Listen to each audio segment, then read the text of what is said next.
Hello guys, तर स्वागत आहे तुमचं आपल्या या यूट्यूब चॅनलवरती. मित्रांनो, चॅनलवर नवीन असाल तर चॅनलला सबस्क्राईब नक्की करा आणि अशाच नवनवीन अपडेट्स आपल्या या चॅनलवरती पाहत राहा.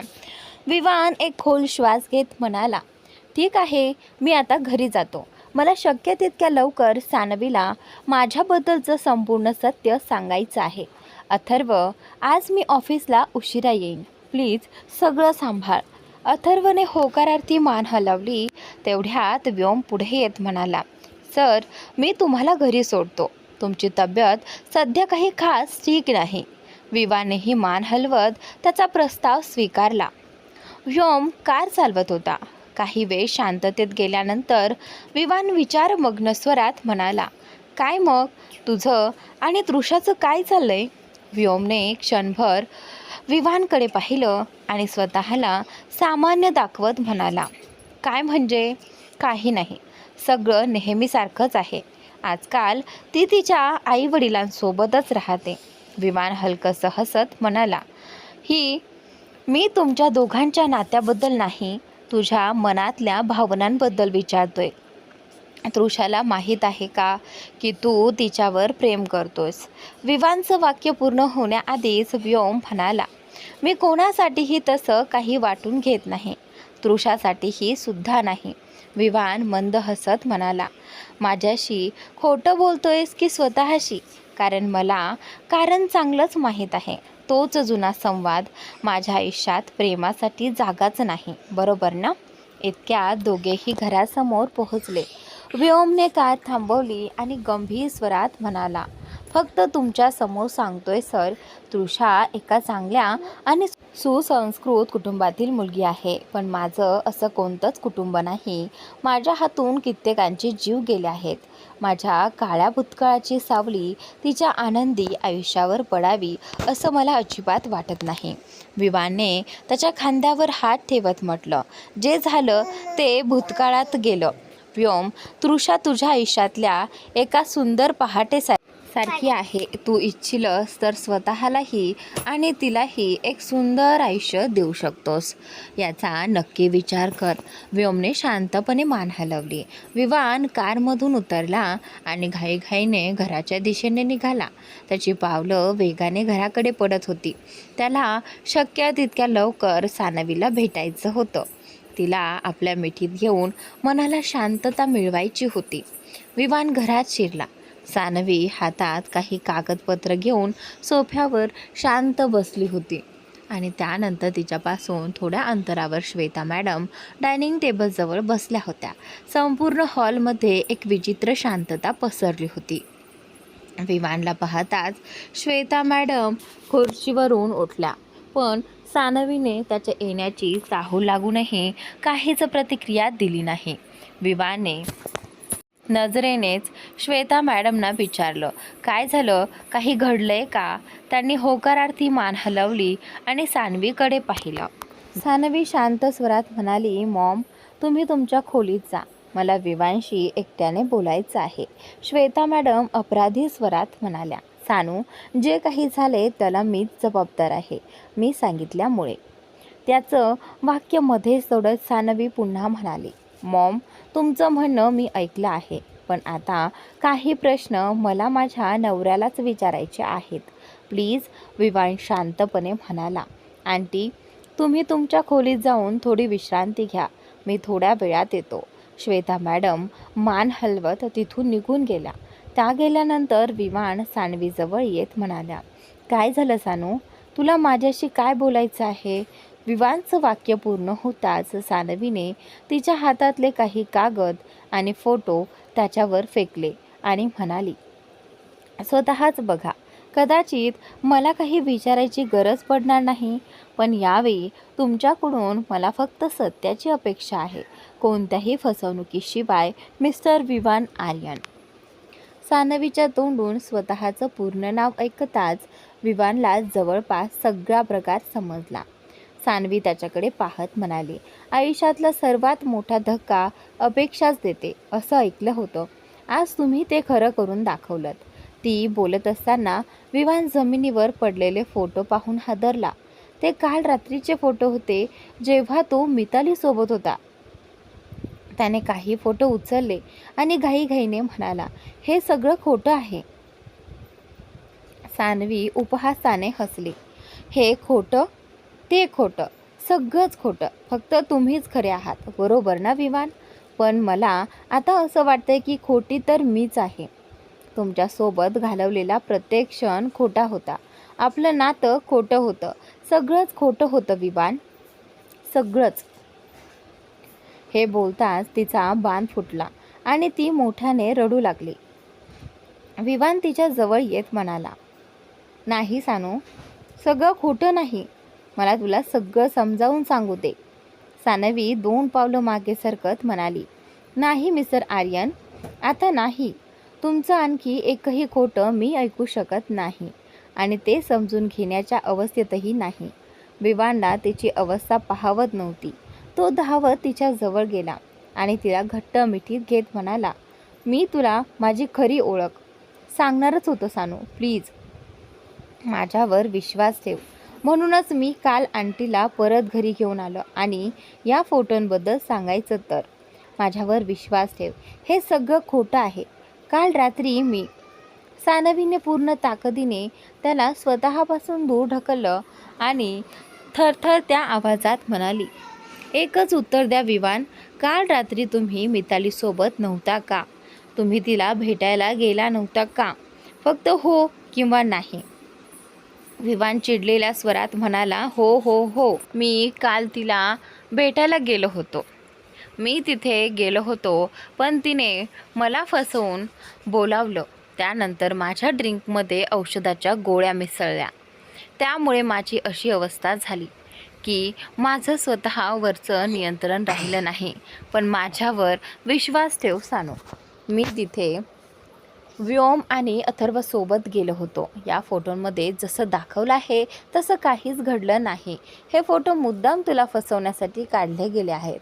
नाहीतर तूच विचार कर, एकाच वेळी 2 गोष्टी कशा काय घडू शकतात?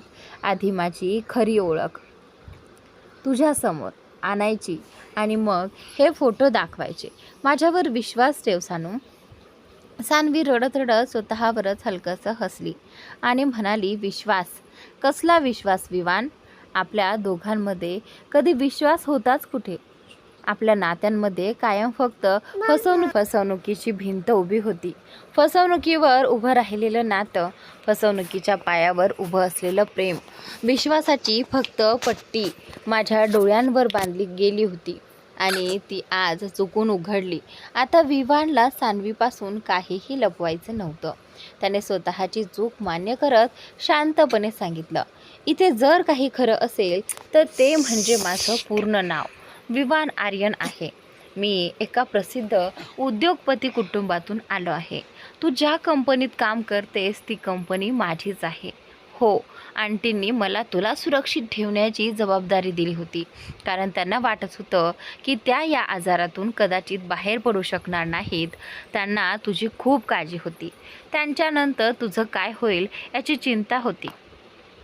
पण तुझ्याशी लग्न करणं, माझी खरी ओळख तुझ्यापासून लपवणं, हा सगळा माझाच निर्णय होता. हो, मी मान्य करतो माझी चूक झाली. माझ्या या चुकीची मला मनापासून लाज वाटते.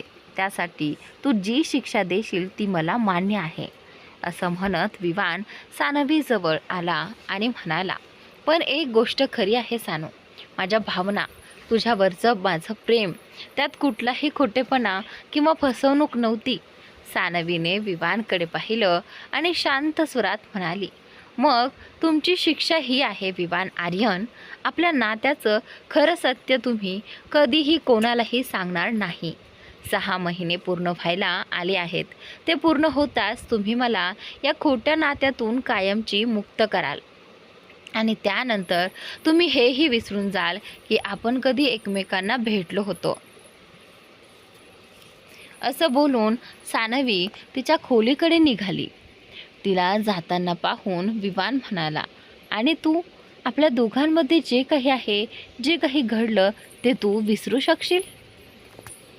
सानवीने त्याचं बोलणं मध्येच थांबवत उत्तर दिलं, तुमचं खरं रूप न जाणता तुमच्यावर प्रेम केलं, त्याची शिक्षा मलाही मिळायलाच हवी ना. आणि आपल्या दोघांमध्ये त्या रात्री जे काही घडलं त्याबद्दल तुम्ही निर्धास्त राहा.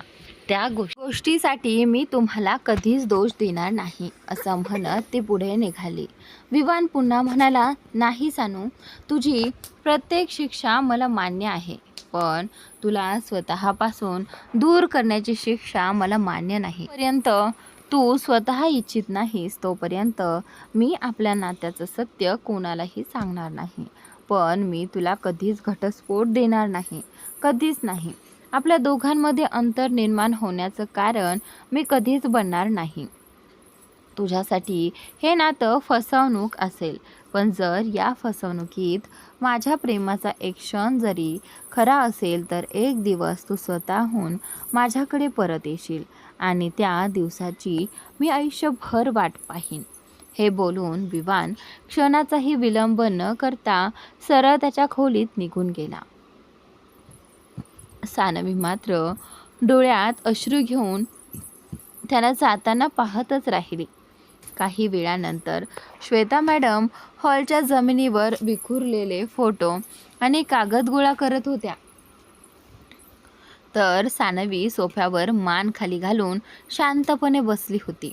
तिच्या डोळ्यातून अश्रू सतत वाहत होते. बाहेरून ती शांत दिसत होती, पण तिच्या मनात आणि हृदयात प्रचंड संघर्ष सुरू होता.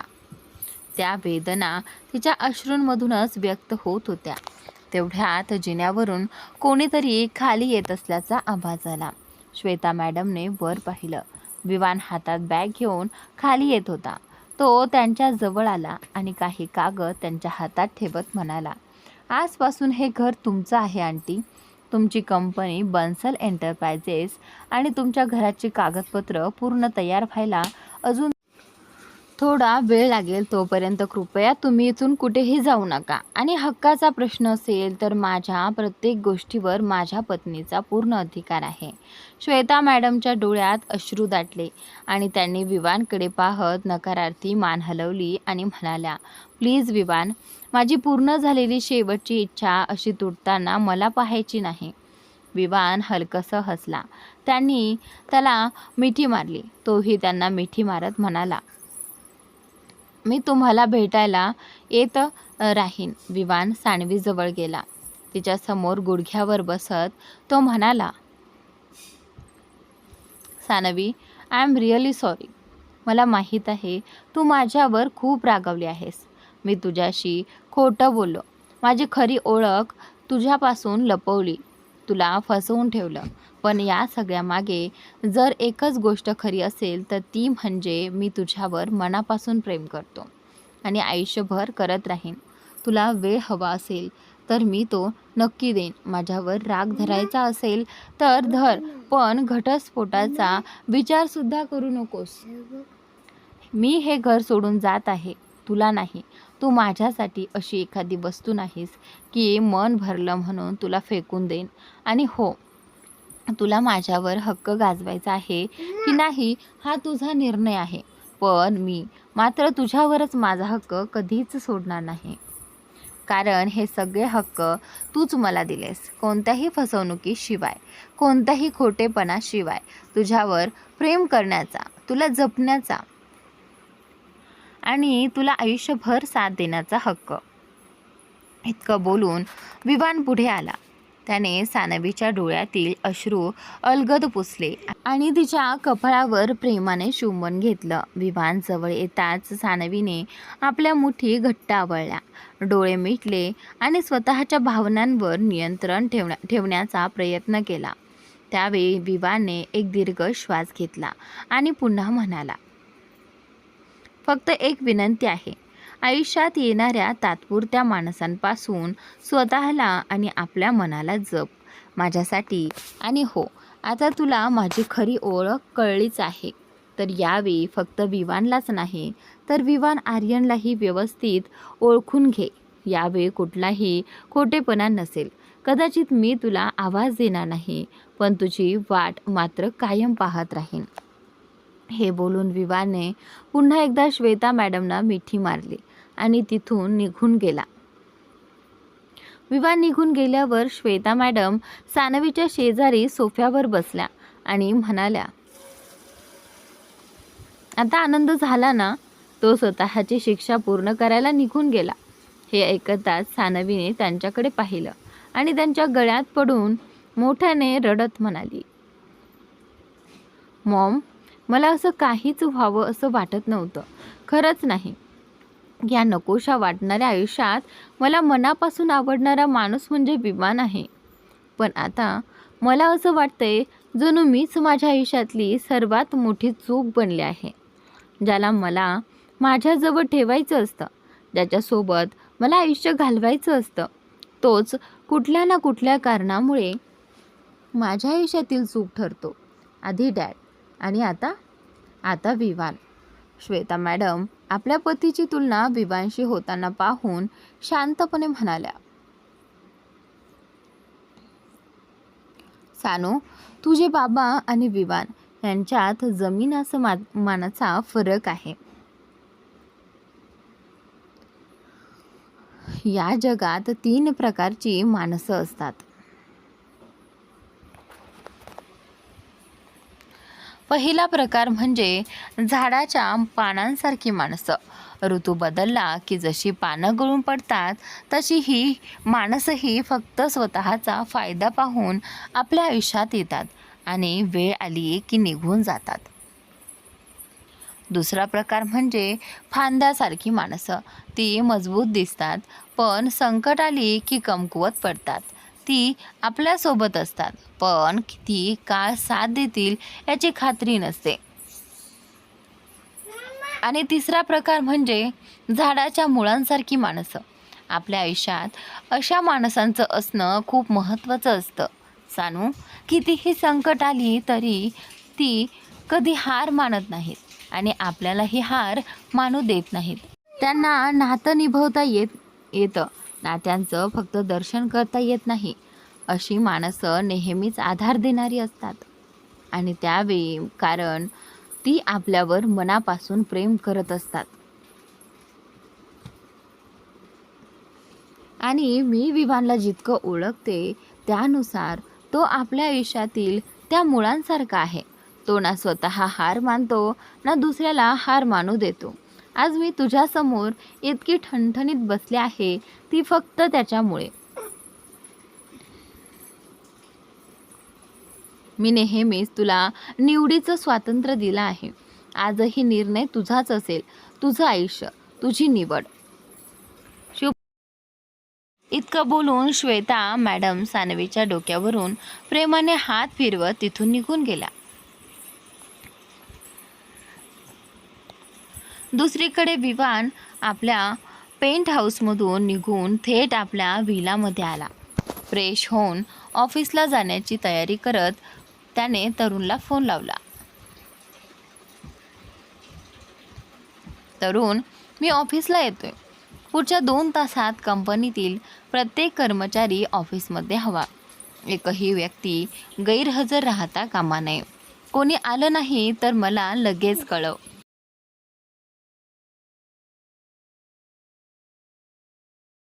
ठीक आहे सर, असं म्हणत तरुणने फोन ठेवला. आणि त्याच नंतर इकडे विवाने खिशात हात घातला. आरशात स्वतःकडे पाहिलं आणि स्वतःशीच हसत म्हणाला, आयुष्याच्या या नव्या प्रवासात तुझं स्वागत आहे मिसेस सानवी विवान आर्यन. तुला निरर्थक दुःखात अडकून राहायला मी वेळच देणार नाही. असं मनाशी म्हणत विवानने आपल्या बिझनेस नंबरवरून सानवीला फोन लावला. कंपनीच्या नावावरून आलेला फोन पाहताच सानवीने लगेच कॉल उचलला. हॅलो. तिचा आवाज ऐकताच विवानने हळूच डोळे मिटले. खूप रडल्यामुळे सानवीचा आवाज पूर्णपणे बसला होता. तिच्या घशातील खरखर तिची अवस्था स्पष्ट सांगत होती. विवानला माहीत होतं की तिच्या या अवस्थेला काही प्रमाणात तो स्वतःही जबाबदार होता. सानवीने पुन्हा एकदा हॅलो म्हटल्यावर विवान स्वतःला सावरत बोलण्यासाठी तयार झाला. सानवीचा पुन्हा एकदा हॅलो असा आवाज ऐकून विवानने स्वतःला सावरलं आणि म्हणाला, मिस सानवी, पुढच्या 2 तासात तुम्ही ऑफिसमध्ये पोहोचा. उद्या कंपनीचा वार्षिक समारंभ आहे. अनेक महत्त्वाच्या घोषणा करायच्या आहेत. सानवी शांत स्वरात म्हणाली, मला तुमच्या कंपनीत आता काम करायचं नाही. विवान, मी उद्या ऑफिसमध्ये येऊन माझा राजीनामा सादर करेन. विवान हलकसं हसला आणि म्हणाला, तुम्ही एक गोष्ट विसरत आहात. सध्या आपण फोनवर बोलत आहोत आणि या क्षणी मी तुमचा नवरा नाही, मी तुमचा बॉस आहे. कंपनीच्या नियमांनुसार कोणताही कर्मचारी एका दिवसात राजीनामा देऊन नोकरी सोडू शकत नाही. त्यामुळे उद्या वेळेवर ऑफिसमध्ये या.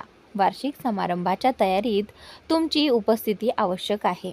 बाकीच्या गोष्टींची चर्चा नंतर करू. सानवी काही क्षण शांत राहिली. तिच्याकडे बोलण्यासाठी शब्दच उरले नव्हते. शेवटी ती फक्त एवढंच म्हणाली, ठीक आहे, मी वेळेवर येईन. गुड. इतकंच बोलून विवानने फोन ठेवला. फोन कट होताच सानवी काही क्षण मोबाईलकडे पाहतच राहिली. तिच्या मनात असंख्य प्रश्नांचं वादळ उठलं होतं. विवानपासून दूर जाण्याचा निर्णय तिने घेतला होता, पण तिचं मन मात्र अजूनही त्याच्या जवळच अडकलं होतं. दुसरीकडे विवानने फोन बाजूला ठेवला आणि एक दीर्घ श्वास घेतला. तुझा राग मला मान्य आहे सानवी, पण मी तुला तुझ्या दुःखात हरू देणार नाही.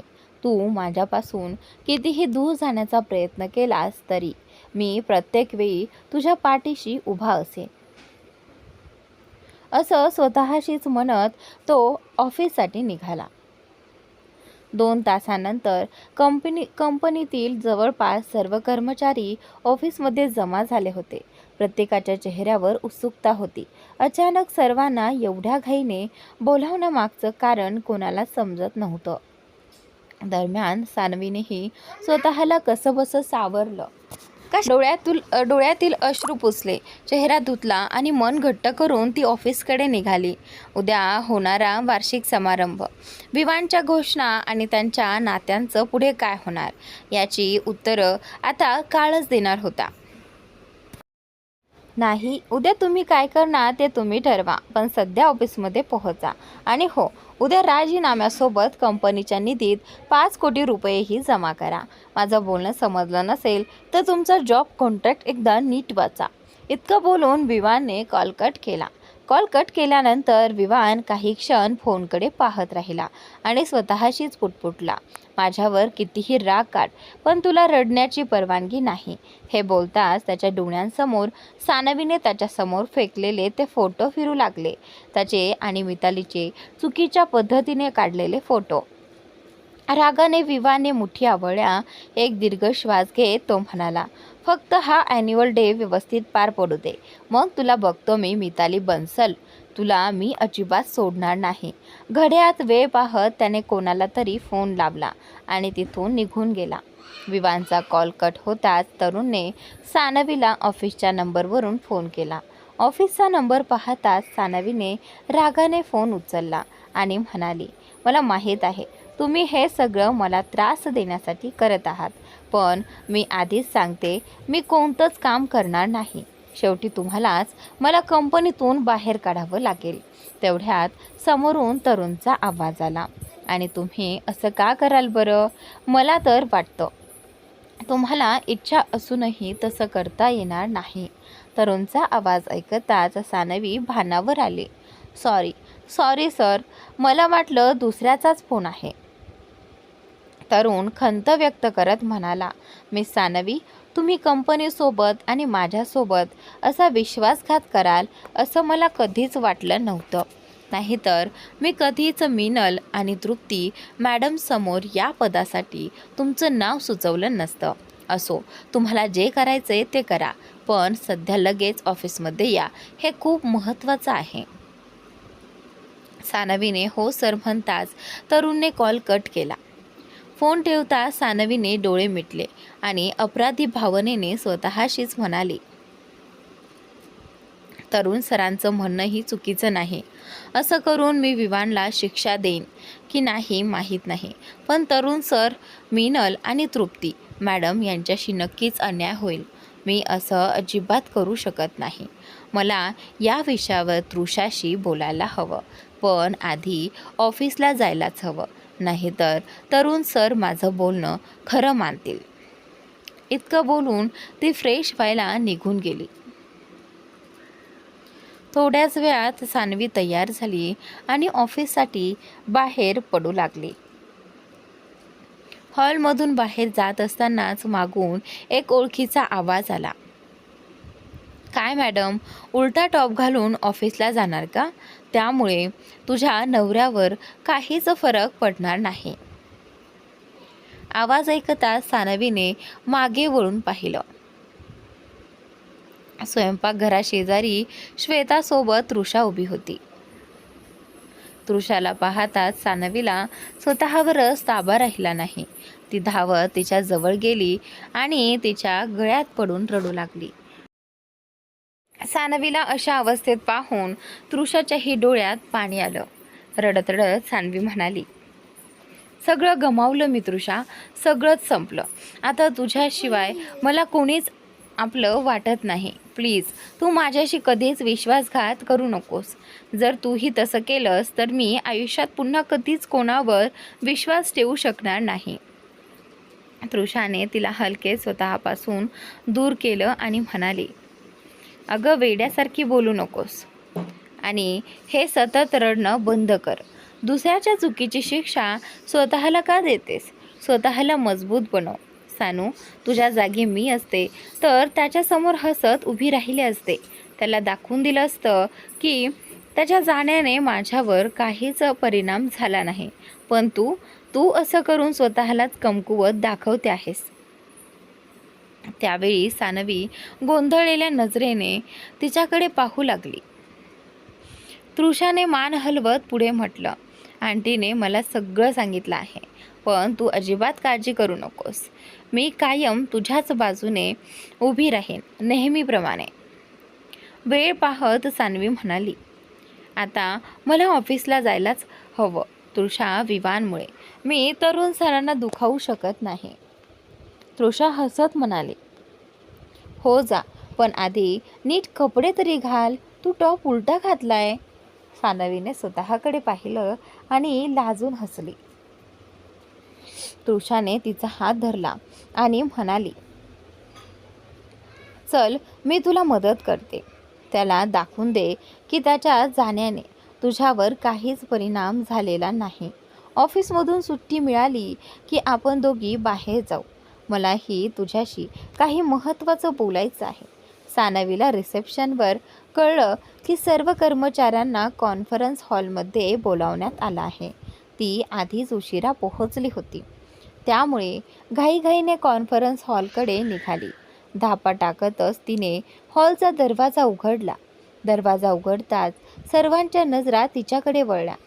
सगळे आपल्याकडे पाहत असल्याचं लक्षात येताच ती थोडी गोंधळली आणि स्टेजवर उभ्या असलेल्या तरुणकडे पाहत म्हणाली, सर, मी आत येऊ का?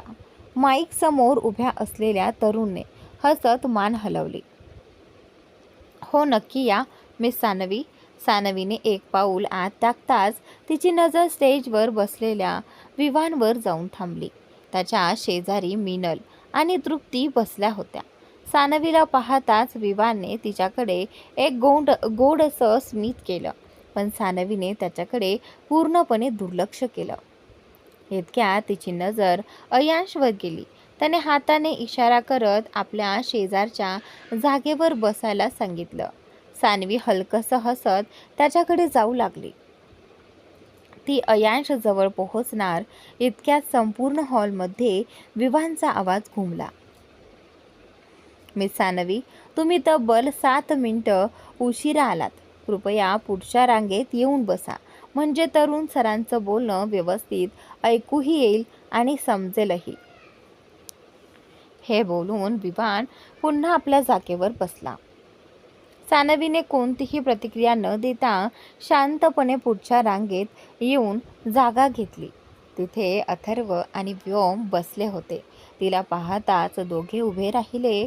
सानवीने त्यांच्याकडे एक कटाक्ष टाकला आणि काहीही न बोलता अथर्वच्या शेजारी बसली. ती शांतपणे तरुणचं भाषण ऐकत होती. अचानक तिची नजर विवानच्या नजरेला भिडली. विवान मात्र तिच्याकडे एकटक प्रेम भरल्या नजरेने पाहत होता.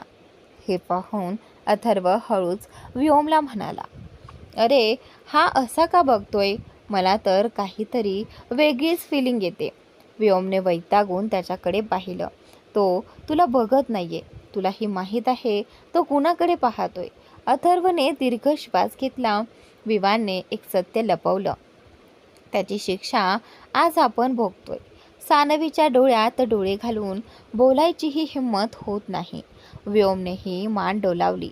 दरम्यान सानवीने देखील नकळत पुन्हा पुन्हा विवानकडे पाहत होती आणि प्रत्येक वेळी विवानची नजर तिच्यावरच खिळलेली असे. ती वारंवार नजर चोरत असल्याचं पाहून विवानच्या ओठांवर नकळत हसू उमटलं. अचानक टाळ्यांचा कडकडाट झाला आणि दोघांचंही लक्ष तिकडे गेलं. विवानने आश्चर्याने मीनल आणि तृप्तीकडे पाहत विचारलं, काय झालं? आणि त्यावेळी मीनल हसत म्हणाली, काय झालं म्हणजे? तरुण तुलाच स्टेजवर बोलावत आहे. कुठे हरवलास तू? चल आता स्वतःची कंपनी सांभाळ. Mister Vivaan Aryan, the MD. विवानने तरुणसोबत हस्तांदोलन केलं आणि स्टेजच्या मध्यभागी येत बोलायला सुरुवात केली. सर्वप्रथम तुमच्या प्रत्येकाचे मनापासून आभार. तुमच्या मेहनतीमुळे आणि समर्पणामुळे आपल्या कंपनीने अवघ्या 1 वर्षात सर्वोच्च स्थान मिळवलं आहे. उद्या आपल्या कंपनीला 1 वर्ष पूर्ण होत आहे.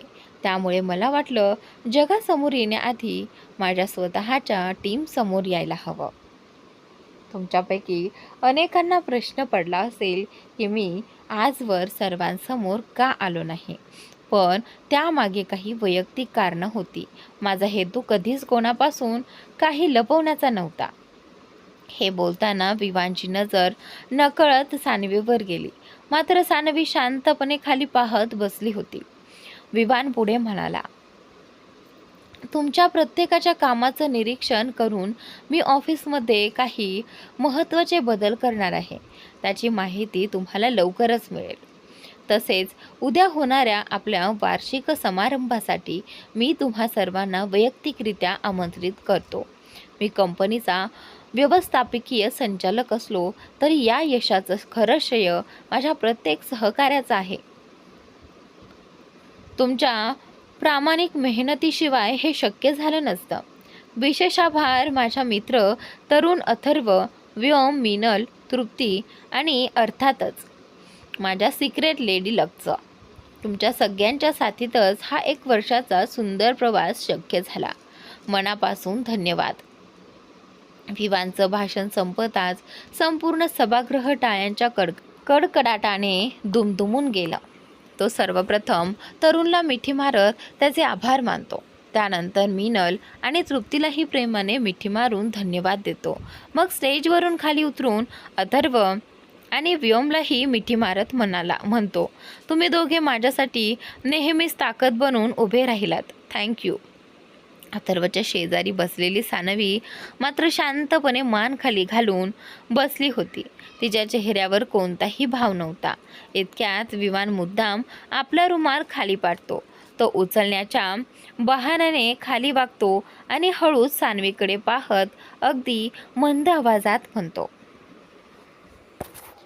माझी ती सिक्रेट लेडी लक तूच आहेस सानू. मनापासून धन्यवाद. I love you. हे बोलून त्याने हलकासा डोळा मारला आणि ओठांवर स्मित आणत पुन्हा सरळ उभा राहिला. विवानची ही खोडकर कृती पाहून अथर्व आणि व्योम एकमेकांकडे पाहत हसले. मात्र सानवीने कोणतीही प्रतिक्रिया दिली नाही. ती पूर्वीप्रमाणे शांत बसून राहिली. पण तिच्या मनात भावनांचं प्रचंड वादळ उठलं होतं. सभागृहातील लोक हळूहळू बाहेर पडू लागले. सानवी ही आपल्या जागेवरून उठली. तेवढ्यात तिची नजर समोरून जात असलेल्या अयांशवर पडली. अयांश सर, 1 मिनिट, मी हे तुमच्या सोबत येते, सानवीने आवाज दिला. अयांशने हसत मान हलवली आणि आपल्या मित्राशी बोलत तिथेच थांबला. हे दृश्य पाहताच विवानच्या मनात पुन्हा एकदा मस्कराची भावना जागी झाली. सानवी अयांशकडे जाण्यासाठी पुढे सरकत होती. तेवढ्यात विवानने नकळत तिच्या हाताच्या एका बोटात स्वतःचं बोट अलगद अडकवत तिला क्षणभर थांबवलं. अचानक थांबल्यामुळे सानवीने मागे वळून पाहिलं. विवान मात्र अगदी काहीच घडलं नसल्यासारखा इतरांशी शांतपणे बोलत उभा होता. त्याच्या चेहऱ्यावर हलकसं मिश्किल हसू होतं. सानवी त्याच्याकडे प्रश्नार्थक नजरेने पाहत राहिली. तेवढ्यात अयांशने बाहेरून हाताने इशारा केला. सानवी, ये ना. त्यावेळी विवाने तिच्याकडे पाहत अगदी हलकेच नकारार्थी मान हलवली आणि तिचं बोट सोडलं. क्षणभर सानवीच्या मनात अनेक प्रश्न आले, पण काही न बोलता तिने आपली बॅग उचलली आणि संत पावलांनी बाहेर निघाली. विवानची मात्र एकच अपेक्षा होती, ती एकदा तरी मागे वळून त्याच्याकडे पाहिल. तो इतरांशी बोलत असला तरी त्याची नजर सतत सानवीवरच होती. हॉलच्या दरवाजापाशी पोहोचल्यावर सानवी अचानक थांबली. विवानच्या चेहऱ्यावर क्षणात आनंद उमटला. ती माझ्याकडेच पाहण्यासाठी थांबली आहे, असा विचार त्याच्या मनात आला. पण त्याच क्षणी अयांश तिच्या जवळ आला. चल निघूया. सानवीने फक्त मान हलवली आणि त्याच्यासोबत बाहेर निघून गेली. ते दृश्य पाहताच विवानच्या चेहऱ्यावरचं हसू क्षणात नाहीसं झालं. त्याने अथर्वकडे पाहत शांत आवाजात सांगितलं, अथर्व, सानूला सुरक्षित घरी सोड, पण तिला हे अजिबात कळू देऊ नकोस की मी तुला पाठवलं आहे, नाहीतर ती तुझ्यासोबतही जाणार नाही. अथर्वने आश्चर्याने त्याच्याकडे पाहिलं. तुला खरंच वाटतं की आता आमच्याशी बोलेन? तुझ्यामुळे जे काही झालं त्यात आम्हालाही ती चुकीचं समजत असेल. व्योमनेही त्याच्या बोलण्याला दुजोरा दिला. मलाही तसंच वाटते. विवान मात्र हलकसं हसला. नाही, तुम्ही दोघं सानूला अजून ओळखलं नाही. ती मनाने खूप स्वच्छ आहे. माझ्यावर राग असेल, पण तुमच्यावर नाही. विश्वास नसेल तर जाऊन पहा. विवानचं बोलणं ऐकताच अथर्व आणि व्योमने एकमेकांकडे पाहिलं आणि ते दोघेही घाईघाईने हॉलच्या बाहेर निघून गेले. अथर्व आणि व्योम बाहेर पडताच हॉलमध्ये फार कमी लोक उरले होते. तरुण आणि तृप्ती काही कामाबद्दल बोलण्यात गुंतले होते. त्यांना थोडी मोकळी जागा मिळावी म्हणून मिनल शांतपणे बाजूला जाऊन उभी राहिली. हातात मोबाईल होता, पण तिचं लक्ष त्यात नव्हतं. नकळत तिची नजर विवानकडे गेली. तिने अगदी स्पष्ट पाहिलं होतं. विवान मुद्दाम खाली वाकला. सानवीशी काहीतरी हळू आवाजात बोलला. तिच्याकडे प्रेमाने पाहिलं आणि तिच्या हाताला हलकासा स्पर्शही केला. त्यानंतर सानवी बाहेर जात असताना त्याने पुन्हा तिला थांबवण्याचा प्रयत्न केला. हे सगळं पाहून मिनलच्या मनात अनेक प्रश्न निर्माण झाले. विवान आणि सानवी यांच्या दोघांमध्ये नक्की काहीतरी आहे, ती मनातच पुटपुटली.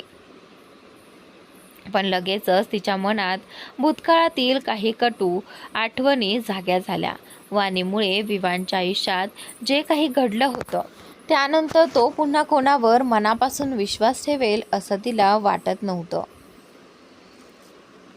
म्हणून कोणताही घाईचा निष्कर्ष काढण्यापेक्षा आधी सत्य जाणून घेणंच योग्य ठरेल असा तिने निर्णय घेतला. घाई करून काही बोलायचं नाही. काही दिवस शांतपणे निरीक्षण करायचं. जर खरंच दोघांमध्ये काही असेल तर ते आपोआप समोर येईल, मिनलने मनाशी ठरवलं. तिने पुन्हा एकदा विवानकडे पाहिलं. विवान मात्र नेहमीप्रमाणे सर्वांशी अगदी सहजपणे बोलत होता. त्याच्या चेहऱ्यावरून काहीच ओळखू येत नव्हतं. दुसरीकडे अथर्व आणि व्योम हॉलच्या बाहेर येऊन सानवीला शोधू लागले. दोघांची नजर आजूबाजूला फिरत होती. अचानक त्यांना काही अंतरावर अयांश सोबत चालत जाणारी सानवी दिसली. दोघांनी एकमेकांकडे पाहिलं आणि विवानचं बोलणं आठवत तिच्या दिशेने पावलं टाकली. सानवी निघून गेली. सानवीने अयांशचा महत्त्वाचा कॉल आहे असे सांगून त्याच्यापासून दूर जाण्याचा निर्णय घेतला. सानवी जरी विवानवर नाराज होती तरी तिच्या मनात विवानसाठी असलेले प्रेम आणि आदर आजही पूर्वीसारखेच होते. विवानने नकारार्थी मान हलवली. त्याचा अर्थ सानवीला समजला होता. सानवी काही अंतरावर गेली असतानाच अथर्वने तिला आवाज देऊन थांबवले. सानवी. अथर्वचा आवाज ऐकून सानवी थांबली आणि मागे वळून पाहू लागली. अथर्व आणि व्योम तिच्या जवळ आले. दोघेही थोडे संकोच करत म्हणाले, सानवी, ते आम्ही. अथर्वला असे अडखळताना पाहून व्योम म्हणाला, सॉरी, पण आम्ही तुमच्याशी कधीच खोटं बोललो नाही. आम्ही फक्त विवान सरांसाठी शांत राहिलो होतो. सानवी दोघांकडे पाहत हलकेच हसली आणि म्हणाली, मला माहीत आहे, मला तुमच्या दोघांबद्दल कोणतीही तक्रार नाही. तुम्ही दोघे फक्त तुमची मैत्री निभावत होतात. यावर अथर्व म्हणाला, म्हणजे तू आमच्यावर नाराज नाहीस? म्हणजे आपण अजूनही मित्र राहू शकतो. मी वचन देतो, यावेळी मी विवानची साथ देणार नाही. सानवी हसत होकारार्थी मान हलवत म्हणाली, हो नक्कीच, आपण मित्र आहोत अथर्व सर. हे ऐकून अथर्व लगेच म्हणाला, सर नाही, मला सर म्हणायची गरज नाही. आपण मित्र आहोत तेच ठीक आहे. प्लीज मला फक्त अथर्व म्हणत जा. बरं चल, मी तुला घरी सोडतो. सानवी त्याला थांबवत म्हणाली, नाही ठीक आहे, मी स्वतः जाईन. अथर्व नाराज चेहरा करत म्हणाला, मग तर वाटतंय तू अजूनही नाराज आहेस. सानवी त्याला समजावत म्हणाली, नाही तसं काही नाही अथर्वजी. खरं तर मी घरी नाही तर तृषाला भेटायला जॉगर्स पार्कमध्ये जात आहे. तृषाला भेटायला जाण्याचे ऐकून व्योम पुढे आला आणि म्हणाला, जॉगर्स पार्क? मी सुद्धा त्याच दिशेने जात आहे. चला, मी तुम्हाला सोडतो. सानवीने व्योमकडे एक नजर पाहिलं आणि होकार दिला. दोघांना जाताना पाहून अथर्वही त्यांच्यासोबत चालत आला आणि म्हणाला, सध्या माझंही काही काम नाही, त्यामुळे मी सुद्धा तुमच्यासोबत येतो. दोघांची ही मजेशीर वागणूक पाहून सानवी हसली. थोड्याच वेळात तिघेही जॉगर्स पार्कमध्ये पोहोचले. तृषा पार्किंगमध्ये उभी राहून सानवीची वाट पाहत होती. सानवीला व्योम आणि अथर्व सोबत येताना पाहून तृषा मनातच म्हणाली, ही सानोपन्ना, या दोघांना सोबत आणण्याची काय गरज होती? ज्या व्यक्तीबद्दल बोलायचं होतं तिलाच सोबत घेऊन आली आहे मॅडम. तेवढ्यात तृषाची नजर व्योमच्या नजरेला भिडली. तिला पाहताच व्योम इकडे तिकडे पाहू लागला. तृषा मनात म्हणाली, मी याला घाबरते तरी का? आज याची सगळी पोलखोल सगळ्यांसमोर करणार आहे. मला काय समजलं आहे याने? टिश्यू पेपर आहे का मी? जेव्हा मन झालं तेव्हा वापरलं आणि फेकून दिलं. तृषा पुढे आली आणि म्हणाली, हॅलो मिस्टर अथर्व आणि मिस्टर व्योम, कसे आहात तुम्ही दोघे? आणि सानवी, तू ठीक आहेस ना? पण जरा लक्ष ठेव, एकदा टिश्यूसारखी वापरली गेल्यानंतरही तू पुन्हा एकदा टिश्यू बनून फिरते आहेस. तिघेही तृषाकडे आश्चर्याने पाहू लागले. तृषा हलकेच हसत म्हणाली, असं काय पाहताय? आपण मुली म्हणजे या राजकुमारांसाठी फक्त टिश्यूज असतो ना? आज तू, उद्या मी आणि नंतर कोणीतरी दुसरी. विवांसाठी तू टिश्यू झालीस ना, जशी मी मिस्टर व्योमसाठी. हे ऐकून अथर्व आणि सानवी व्योमकडे पाहू लागले. पण व्योम कोणताही भाव न दाखवता शांतपणे तृषाकडे पाहत होता. तृषा व्योमकडे रागाने पाहत म्हणाली, तुम्हाला कल्पनाही नाही मिस्टर व्योम रावल, एका छोट्याशा अपमानाचा तुम्ही माझ्याकडून किती मोठा बदला घेतला आहे. मी तर फक्त तुमचे पैसे तुमच्यावर फेकून तुमचा अहंकार तोडण्याचा प्रयत्न केला होता, पण बदल्यात तुम्ही मलाच पूर्णपणे तोडून टाकलं. बोलताना तृषाचा आवाज भरून आला, तिचा गळा दाटून आला. व्योमला आणखी सहन झाले नाही. तो सानवीकडे पाहून म्हणाला, मला एक महत्त्वाचं काम आहे, मी निघतो. असं म्हणत तो तिथून जाऊ लागला. तेव्हा अथर्व तृषाकडे पाहून म्हणाला, मी तुमच्याशी नंतर बोलतो, पण नक्की बोलेन. माझ्या कॉलची वाट पहा. असं म्हणत अथर्व व्योमच्या मागे निघून गेला. अथर्व व्योमजवळ जाऊन म्हणाला, हे सगळं काय आहे? तुमच्या दोघांमध्ये नेमकं काय झालं आहे? व्योम समोर पाहत चालत म्हणाला, जे काही झालं आहे ते आमच्या दोघांमध्ये झालं आहे, मी सांभाळून घेईन. अथर्वने व्योमच्या खांद्याला पकडून त्याला स्वतःकडे वळवत म्हटलं, किती आणि कसं सांभाळतो आहेस ते मी पाहिलं आहे व्योम. भूतकाळात जे काही झालं त्यासाठी तू तृषाच्या आयुष्याशी आणि तिच्या भावनांशी खेळू नकोस. ती खूप चांगली मुलगी आहे. व्योम अथर्वच्या डोळ्यात पाहत म्हणाला, अगदी बरोबर, ती खूप चांगली मुलगी आहे अथर्व. चांगल्या घरातून आणि चांगल्या कुटुंबातून आहे. आणि मी कुठून आलो आहे हे तुला चांगलं माहीत आहे ना. माझ्यामुळे तृषाचं आयुष्य खराब व्हावं असं मला अजिबात वाटत नाही. सध्या मी तिच्याजवळ फक्त तिचं रक्षण करण्यासाठी आहे. एकदा तुराणीला तिच्या आयुष्यातून दूर केलं की मग मी माझ्या मार्गाने आणि तृषा तिच्या मार्गाने. तसंच मला माझ्या बहिणीला लवकरात लवकर शोधायचं आहे आणि आता मी तिच्या खूप जवळ पोहोचलो आहे. अथर्व शेवटचा प्रयत्न करत म्हणाला, व्योम, मी तुझ्या आयुष्यात हस्तक्षेप करणार नाही. मला माहीत आहे विवाहानंतर तुझी पहिली प्राथमिकता तुझ्या बहिणीला शोधणं आहे. पण एकदा तृषाबद्दलही विचार कर. या प्रवासात तुला तृषासारखी जीवनसाथी मिळाली तर काय फरक पडतो? एकदा तिला तुझ्याबद्दल सांगून तर पहा. काय माहिती ती तुला तुझी बहीण शोधायला मदत करेल. मला माहीत आहे तू तिला आवडतोस. तू मान्य कर किंवा नको करू. व्योम शांतपणे म्हणाला, हो, मला ती आवडते अथर्व. म्हणूनच मी तिच्यापासून दूर राहण्याचा प्रयत्न करत आहे.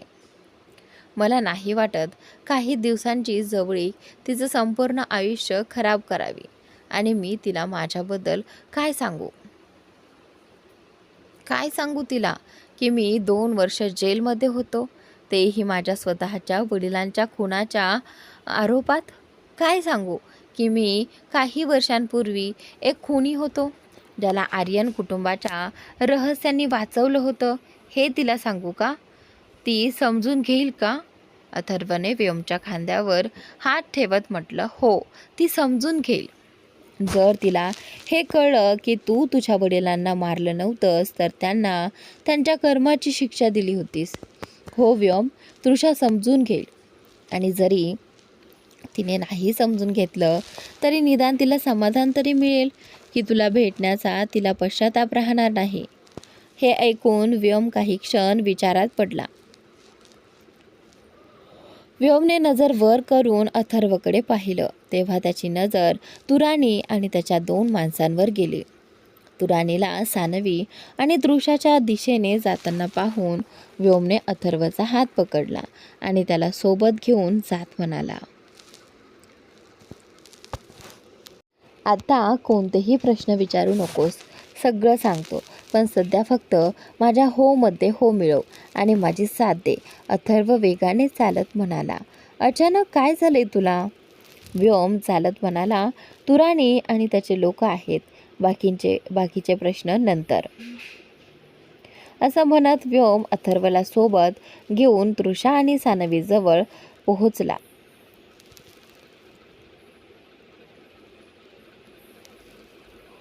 तुराणी तृषाजवळ पोहोचायलाच होता तेवढ्यात व्योम मागून आला आणि बेंचवर बसलेल्या तृषाच्या गालावर प्रेमाने किस केलं.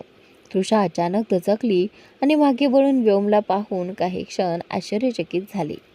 त्याचवेळी अथर्वने सानवीला फोन करून तिला इशाऱ्याने बाजूला बोलावलं. व्योम हसत तृषाजवळ आला आणि तिला मिठी मारली. हे पाहून तृषाचा राग अनावर झाला. तिने व्योमला जोरात दूर ढकललं आणि ती रागाने म्हणाली, तुमची हिंमत कशी झाली मला स्पर्श करण्याची? मिस्टर व्योम रावल, तुमच्या मर्यादेत राहा, नाहीतर जर मी माझी मर्यादा विसरले ना तर माझ्यापेक्षा वाईट कोणीही नसेल. व्योम हसत तिच्यासमोर गुडघ्यावर बसला आणि म्हणाला, अच्छा सॉरी बाबा, चूक झाली. आता यापुढे तुला वाट पाहायला लावणार नाही. प्लीज यावेळी मला माफ कर. तृषा त्याच्याकडे गोंधळलेल्या नजरेने पाहू लागली. तिला काहीच समजत नव्हतं. व्योम पुढे म्हणाला, तृषा प्लीज माझ्यावर विश्वास ठेव. माझी कार खराब झाली होती. तेवढ्यात मागून आवाज आला. तो खरं बोलतोय तृषा, खरंच रस्त्यात त्याची कार खराब झाली होती. मी सानवीला घ्यायला व्योम सोबतच आलो आहे. तृषा काही बोलणार इतक्यात मागून एक ओळखीचा आवाज आला. तृषा, हे सगळं काय आहे? फोनवर तर तू म्हणाली होतीस की तू इथे एकटी आली आहेस. तृषाने मागे उभ्या असलेल्या तुराणीकडे पाहिलं आणि आश्चर्याने म्हणाली, अंकल तुम्ही इथे? तुराणीने तिला फुल आणि चॉकलेटचा बॉक्स देत म्हटलं, हो, बोलताना तू म्हणाली होतीस की तू जॉगिंग पार्कमध्ये एकटी आली आहेस, म्हणून मी तुला घ्यायला इथे आलो. मला तुझ्याशी काही बोलायचंही होतं. पण यावर व्योम तृषाच्याही अगदी जवळ उभा राहत म्हणाला, हो तर बोला ना मिस्टर तुराणी. मी कुठे तृषाच्या कानात कापूस घालून उभा आहे. तुम्हाला जी काही गोष्ट करायची आहे ती करा. नंतर व्योमने तृषाकडे पाहत म्हटलं, आणि तुला अंकलना खोटं सांगायची काय गरज होती तृषा? ते आधीही मला भेटले आहेत आणि आपल्या नात्याबद्दल त्यांना माहीत आहे. आता आपण एकमेकांना भेटू शकतो, एकत्र फिरू किंवा काहीही करू. त्याने अंकलना काय फरक पडणार आहे? तू पण ना, पुढच्या वेळी अंकलना खोटं बोलायची गरज नाही. ते आपल्याला जज करायला इथे बसलेले नाहीत. असं म्हणत व्योम हसला आणि तृषाच्या कमरेभोवती हात ठेवून तिला जवळ घेतलं. तर मित्रांनो, आजचा भाग इथे संपतोय. पुढील भाग नक्की पहा आणि चॅनलला सबस्क्राईब नक्की करा.